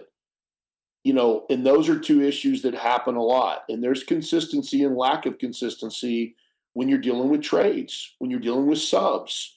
If you got concrete guys that aren't using the same finishing guys every time, your concrete's not going to be consistent. If you have framers that are bringing in new guys because half their guys left and you're expecting the same outcome, you're not going to get it. And often guys are selling work that they've worked as a worker on the job, and now they're trying to sell you the whole project and be the guy. They don't know how to run a job. They know how to do the work. They know how to frame or concrete or stone or do the pool, gunite, or whatever it is they do. But now all of a sudden, they're trying to run the whole business, project manage, run all the subs, deal with the customer, and so then we move into things like insurance. I've seen more than once, these guys will go buy the $80 online insurance, get the permit, and never make another payment. And you don't even know what the coverage is. I've also heard stories of this. People go pull permits, they get the permit, and they never call a single inspection. They finish the whole project and collect the money. But to the customer, yeah, I have a permit. I have the permit. Never called one inspection. Wow. Another one is, they build out a code, and they'll be 3 foot over the build line, finish the job and get paid, and they're out. And they call for that final inspection, or they finally call an inspection, or the person goes to sell the house, and you have a structure that's 3 foot over a build line. You have to take some of this structure off, or we have a lien against your house, or you can't, you're in a violation. Now, how much is that reinforced? It depends on a lot of things. Sometimes HOAs are harder on you than a city. Oh, yeah. So where I'm moving this over to is it starts at that point the day you're meeting and interviewing these people. Getting 3 bids and picking the one you like the best is not always the best practice. It's more pick somebody you like, because you're about to get in bed with them. And it's going to get dirty and frustrating and challenging, and they're going to have problems, and it's going to rain, and you're going to come home from work angry, and you're going to be mad that nobody's there that day, and this is going to happen. So do that first. Do some homework. Make sure they're people you feel comfortable with, and then you need to dive in with them and set expectations. Both of you, both parties. I think If you'll do that up front, the rest of the stuff generally goes relatively well. I think that's where most of the mistakes are made right out of the gate. Yep. And then communication and having the expectation and understanding what's going on. And so to me, that's where, we've experienced a lot of issues in the past from expectations and that, but a lot of the builders I see out there, a lot of people will tell you about a horrible experience with a contractor. About 80% of people will tell you, I had a bad experience with a contractor. Now they got a bad taste in your mouth and they're going to hold you hostage because of this other. It's like, I got out of a bad relationship with this person and now you're in for it because the way that, that's, you're now suffering from that, right? Yes. You guys would agree? Have y'all dealt with any of that? That's trust issues for sure. Yeah. Yeah. So the crime. Let me get a little further here. You told me to go deep. So I'm trying to go all the way to the, lay down and tell you where it started. Well, it started when I was 4 years old, right? That's where we're going here. But the crime happens because of that. You've got someone that told you they were capable of doing the job that you're paying them to do.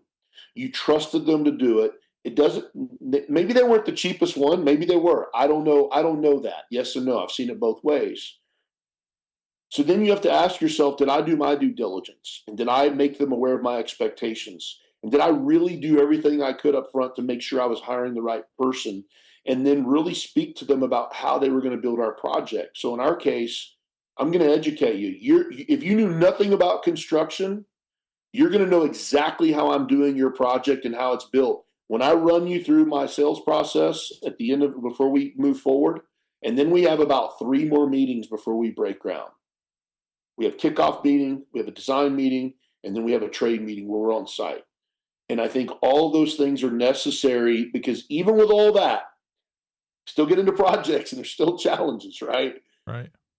The crime occurs because you've employed someone to do a job that they probably weren't adequately prepared to do, or they experienced something between then and now in their business, whether they lost their best guys and didn't tell you, or they cut some corners, or they got short somewhere on a job and they needed to make up for it financially.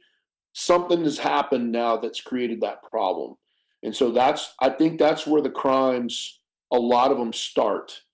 And that's just kind of my initial thought. Now I can get into some details of some things because, like I said, we've tore down structures and rebuilt them, and people call us and ask us to fix their stuff, and I don't do that.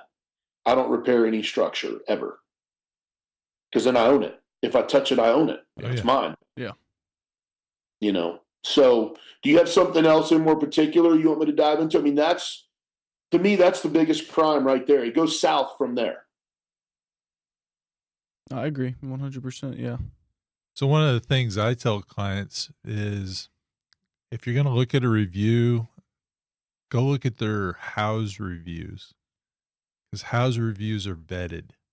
You can't call in 50 of them, and get your friends to call in. And like with swimming pools, they'll actually confirm that there's a swimming pool on the property, that type of thing. And so, and like you said, there's like one guy that's got 160 house reviews, but he cleans pools. And so his reviews are, he cleaned the pool really well, That's right. That type of thing. And so, you're going to look at him for construction. That's a totally different animal, than, I'm going to design a, $500,000 project here and put it in your backyard. A little bit different thing, but anyway, that's just one thing that. Well, and to that point, here's the thing. I see this a lot as well, where you have people in all different fields of work, and look, nothing against those guys, and some of them may be great. Yeah. A lot of landscapers do outdoor living. Some of them have guys that do it. Sometimes they just sub it out. But often I see a lot that if somebody can just throw you out a number, like Mike, I know I've seen your work. I know what kind of pools you build. They're absolutely gorgeous. If I said, hey man, how much is I want a pool? What do you charge me a square foot? I got a customer. I need to give them a bid. How much are your pools a square foot? There's never a square foot price. Right. But in my business, they'll go, well, I got a guy, he'll build them for $38 a square foot. I'm like, well, what's he building? What's Because I he- get the material for $38 a square foot. Yeah. I say this, look, how much is a 4-door house? Or how much is a 2-door car? Yeah. How much? Right? Isn't that what that's what we're asking, right? How much is a 4-bedroom house or you know what I'm saying? Like, how much is that? And that's what we're talking about. So, like, because you're a custom builder, you're building things. You don't have a spreadsheet with, well, my this pool is this much, and my this pool is this much, and my this pool is this much. Yeah. And so that's how we are. So when these guys call me, a lot of pool builders call us and go, what will y'all charge us a square foot to build structures? I'm like, well, what do you want? That's why I generally don't do that. And the guys I do work with, we go in strategically. They do their part and I do my part. Right. I go in and meet the customer. That's the way we work dynamically. And if we've helped each other out, then we take care of each other. But other than that, I don't really sub under people because it doesn't work. I'm not interested in that. No, you build a good product, stand behind it, and then that's what you take care of your stuff. So anyway, you don't have to be a somebody else. But yeah, not that I'm against it. I'm just for me, I think I need to be able to deal directly with the client and have those conversations. I can give you one more crime if you want, if you're up, if a little more granular. Sure. But your comment that you just made, I think, is 100% with a custom thing is I have to talk to the customer.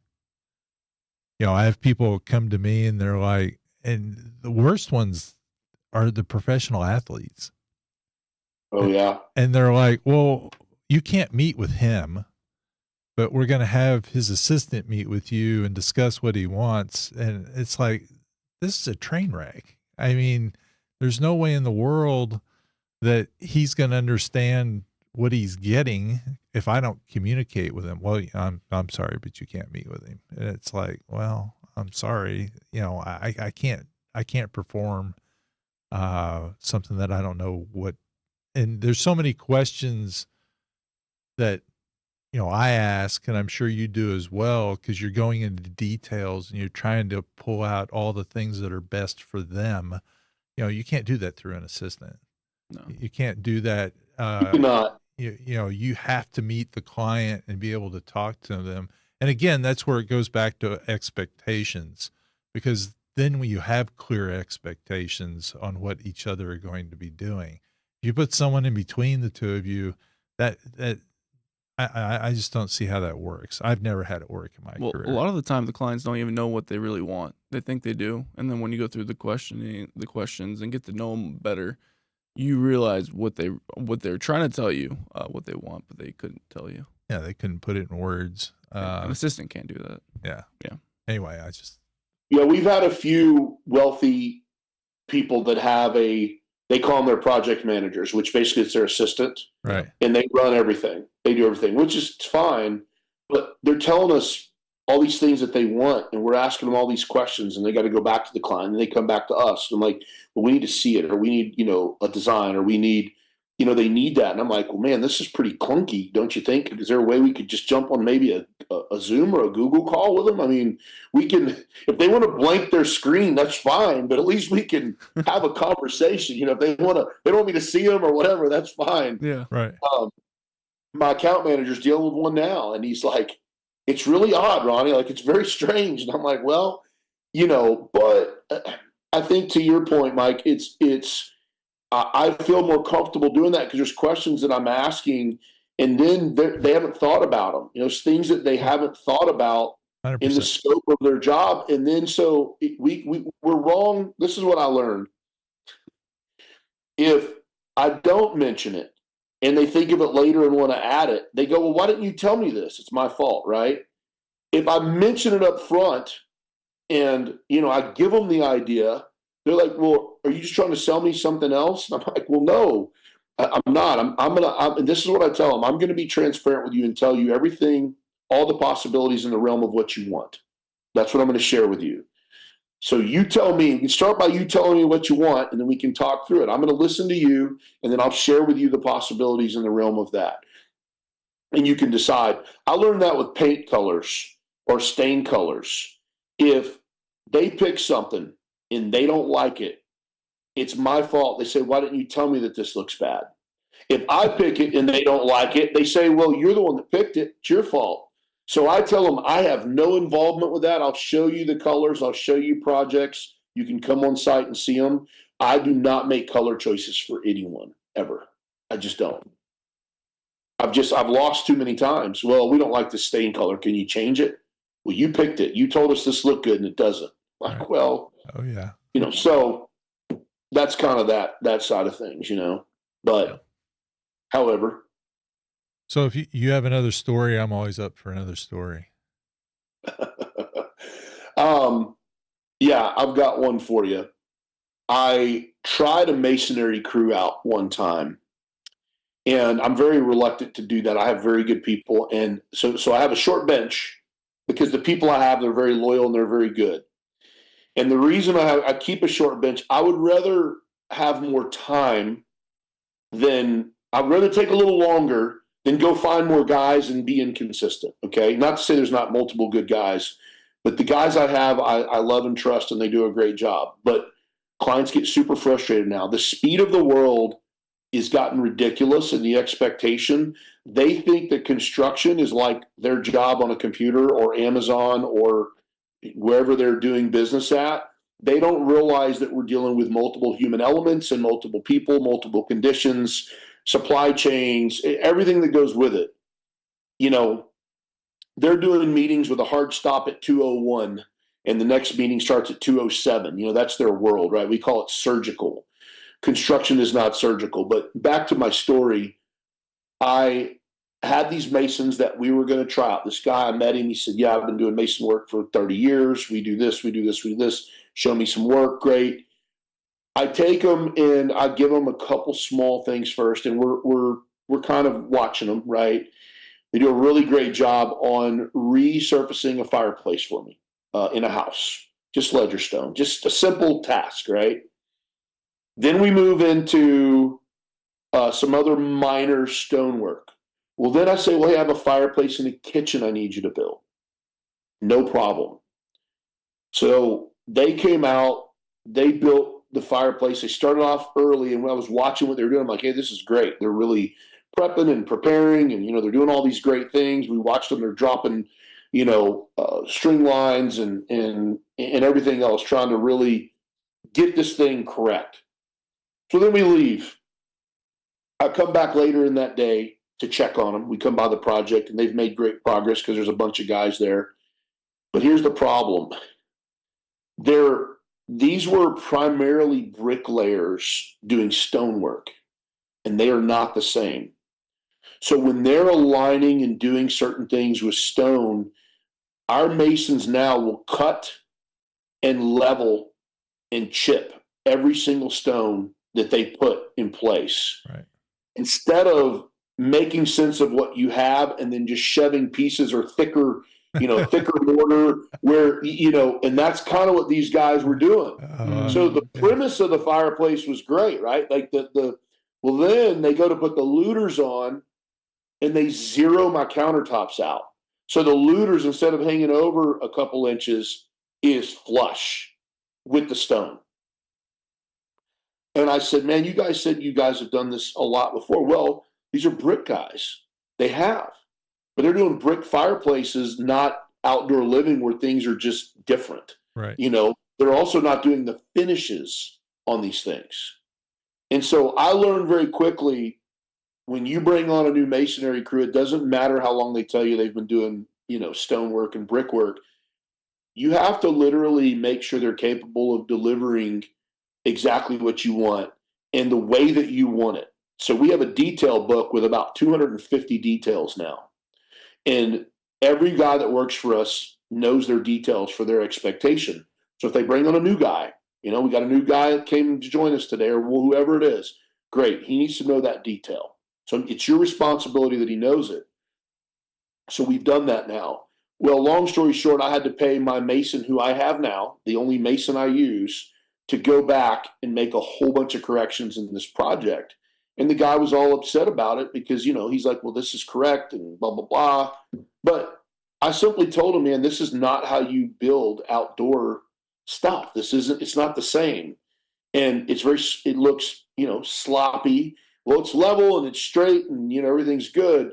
But I learned a very hard lesson that day. I've also learned the same lesson with, you get crews of guys that say, we do everything. We can do the electrical, we can do the plumbing, we can do the concrete, we can do it all. Mike, I'm sure you all have experienced this as well. And the answer is no, they cannot. Jack of all, master of none. Get people at what they're good at. And remember, a mason does not necessarily mean they're really good at stonework. I mean, you would think pool tile was a relatively simple task, but I'm going to tell you what, as well as I do, there's a lot of stuff that goes on with that, Yeah. So yeah, somebody that says, oh, I can do tile and coping and boulder work and this and that, it's generally the case is not. So, you have we believe in, you're really good at something, and we're going to hire you to do that one thing. And what we'll do is we'll pull you off when you finish what you're really good at and bring somebody else on at what they're really good at. And, clients are sometimes, why can't you get one crew to do all that? Why did I have to wait 3 days in between this crew and that crew? And I'm like, because they're both experts at that. And that's all we have them do. That is correct. That's exactly what I do. I do not overlap. Ever. And I tell customers that. And, they expect when you start that somebody's going to be there every day, all day. You're going to have 6 guys all working at the same time, compounding their effort. Like people that know commercial construction, I go, well, yeah, when you're in a 100,000 square foot building, you can have 20 guys in there doing multiple trades. You can't what we're doing. They're all on top of each other. Right. They're blowing breakers. They're running into each other, scaffolding here. You can't do that. No. It has to be generally maybe 2 trades at a time, but generally they're going to go in phases because no one wants to be there when the masons are there with all that dust. No one wants to be around all that. No. So I tell clients that half the time nobody's going to be on your job. That's just the reality of it, because I work with good people and I'm going to wait for that good guy to show up on your job and do his skill. And then that's a great line. And then once he's done, then I'm going to bring the next one in. And do I know how long he's going to take? No. So that's why there's going to be a gap in between the next crew that comes in. That way, you're going to live with it forever. Okay. If it takes 3 more days to build it, who cares? If you do care, then let's give you your money back right now and part ways. So anyway, I'm the same way. I'm exactly the same way. And I love when they tell me this, well, they built the house.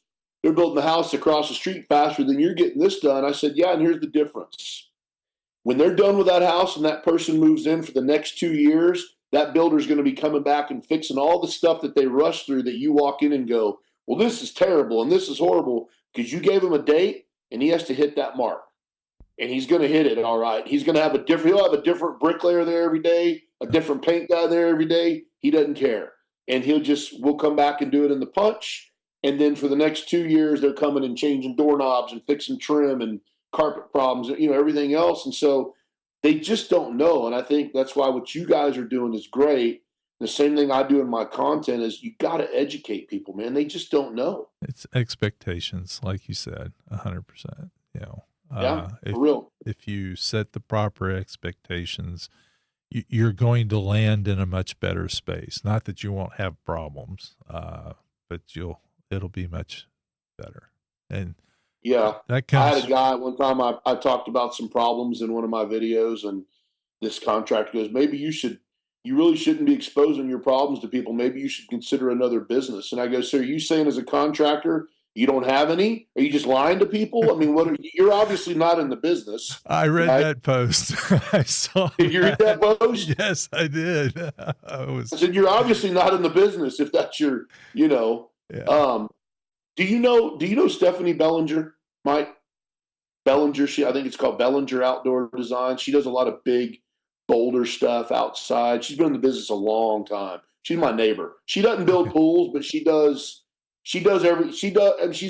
in all that. She does a lot of like big stones and like, I mean, she does big stuff. Her name's familiar. It is, yeah. But I don't get over to that part of the Metroplex that much. So, Oh, that's right. You guys are in Fort Worth, or no? Where are you at? Mid cities. Yeah, DFW. Right by Dallas Fort Worth Airport. You know, is Okay. kind of the hub, and then radiates out from there. So, and people all the time are like, "Well, why don't you come over there?" I'm like, "Well, quite honestly, there's people that are really good at what we do over there. There's no reason for me to drive an hour to get over there.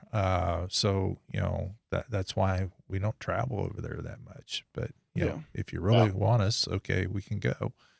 Just going to add travel costs, which is going to put us higher than someone that's already good. So, anyway. Yeah. There's truth in that. Yeah. Especially when there's a problem, you know. But, you know, it's not 08 and 2010, which we did travel farther during those days. And so you got to cast a big bet then. Yeah. And then people were like, well, why don't you want to come out here now? And it's like, well, because there's plenty of work 5 miles from my house now. And so thank you for the opportunity, but you know, someone else would be better to serve you. So, but, I'm with you. I remember during COVID, when I was really just getting fired up on these big structures, I remember going to Waxahachie job, South Lake job, right?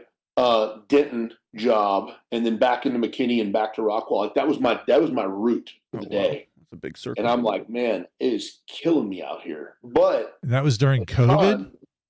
This was, I mean, because we had sold a bunch of jobs, and so these were all big projects. Yeah. And I'm like, we can do it. You know, we can do it. I hadn't reeled everything back quite yet. You know, this was 5 years ago. Yeah. When it first started, everybody was a little nervous, and then all of a sudden, then it went nuts, and you know, then we were all running like crazy. So, but well,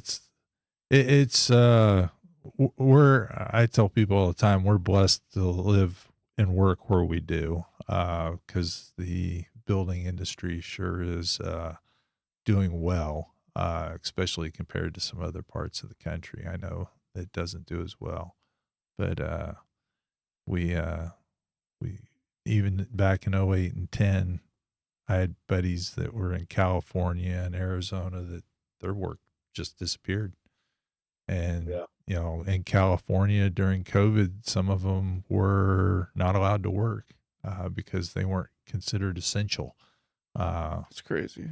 Luckily we were. So anyway. Crazy times.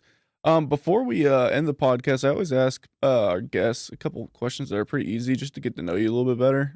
Pretty much, what's your favorite book, favorite movie, favorite meal? And place to go. And yeah, he added place to go. So yes, there's 4. Book, Traction is probably my favorite book. It's about the entrepreneur operating system. It's a very good book. It's called Traction. It's a great book. Okay. I'm not a big reader. I'm a listener. Yeah. That's a good one. Your Next 5 Moves by Patrick Bet-David's another really good one. But Traction was helpful to me to really understand processes.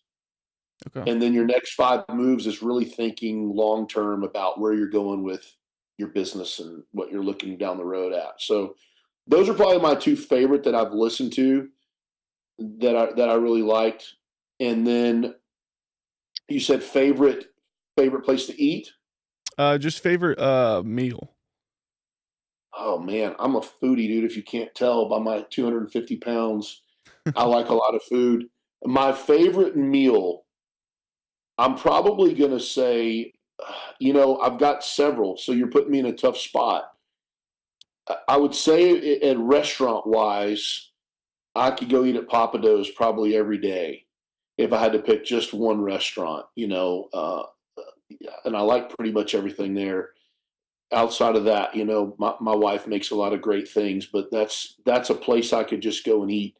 I'm a pretty big pizza guy too. I mean, you understand. I'm very vast in that, but I'll give you that for those things are important.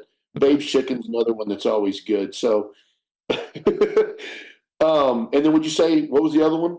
Favorite movie and place to go. Yes. Man, favorite movie. Gosh, should I go out? Those are hard questions. Like I can go classic, like, way back, or I Yeah. can go, What is it today? It always changes. yeah, man, today,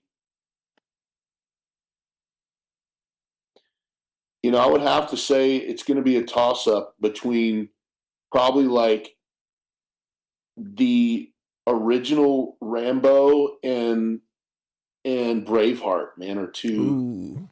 two good ones. Classic. I can put 50 of them in here, but those are two good. Heat's another good one. Like, see, I can't go one. You're killing me. And then you said place. Yeah, where do you want to? You got a week to go somewhere. Where do you want to go? Man, I want to go to Switzerland. Okay.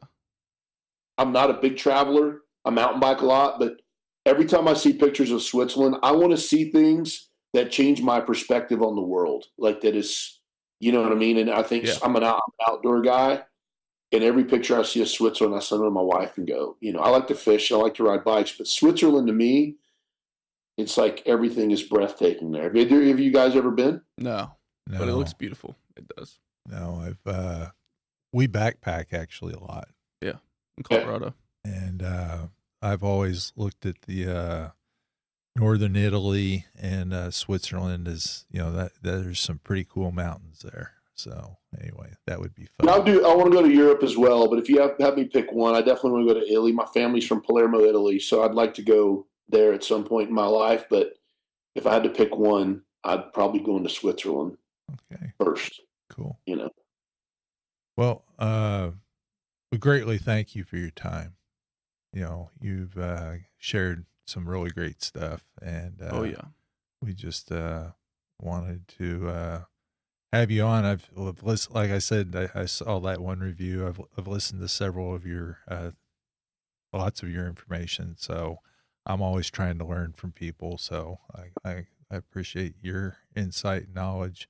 And I'll have to consider a different route on screens because I've always been black. But you brought up a good point. Well, thank you guys. I appreciate y'all allowing me to come on, and it's been fun, man. I'd be willing to. And if you guys ever want to just powwow, talk shop, whatever, I'm always open to it. I enjoy talking the business of the business, and so thank you for considering me and having me. If there's anything I can ever do to help you guys, let me know. I'd be more than happy to. And I think. Y'all definitely do some beautiful stuff for sure. Yeah, we have fun. So, well, thanks again, and we'll talk to you soon. Awesome, guys. Y'all take care. Have a good night. Have a good one. You too. Bye-bye. Well, that was a good episode. Wow. Yeah, lots of information. The overall topic of structures is interesting because we had, was it? Oh, John Lee. Yeah, a lot of John Lee's episode, kind of the information we were getting from there, kind of gave me an interesting perspective. It's cool to hear from different people on similar topics, I guess, but obviously they're not completely similar. So. Yeah, so John's doing a lot of deck work, which almost everything's got a balcony. Exactly. On his stuff versus this is almost all. And what's interesting to me is there's a lot of people that build structures, but they don't attach them to homes. Mm-hmm. And what people need to understand is when people do that as a specialty, that's a lot more difficult and it requires a lot more precision. Because if you don't do all this right, you've attached something that's going to a liability to the house, tear your house apart. Yeah, he talked about it with one of the projects he had to take over, which is, it's you have to make sure that it's. I don't know why anyone would even consider doing a job like that and it not be engineered. Like that doesn't make any sense to me at all. Well, the other thing that was ironic that I thought, and I've never thought about this, that they go and build it and they never call for an inspection. Oh, yeah. Well, that makes sense because we've had people where they don't want to call the city because obviously they might have like pre-existing things that they've done in the backyard to the house and they're like nervous about having the city permit called. But we're not going to do that. You're going to have to call a permit for us to work there. So I understand that because I've seen that side of the business. But yeah, that's crazy. Like, are you ever going to sell the house? Because you have to eventually get an inspection. Well, and what he said is some of the time that they're over the build line. That's crazy. And I've seen surveys where I'm like, what happened here? Because the house is over the build line, and I'm like, I can't do that. How'd they get away with that? Yeah. But lots of it. Ronnie had. I mean, there's lots of jewels in there. This episode to just check out. So we'll have lots of highlighted clips from here, I'm sure. Yeah, I can't really consider like, what did I take home most from, because there's so much, and I'm gonna go rewatch it obviously, because there's you're not gonna be able to digest everything on one watch. No, this is one that you'll want to listen to a couple times. Yes. Well, we'll look forward to the next one. We've got some good ones coming up. So. Yeah, we got some good stuff lined up. Thank you for watching, everybody. Comment down below on YouTube, and if you're on Spotify or Apple Podcast, go find our Instagram, and we can talk on the comment section there. Yeah, and if you go down to scroll all the way to the bottom, you can do a review. Oh, please do a review, please. It will help out the podcast tremendously. Yeah. Well, thanks again. Have a good day.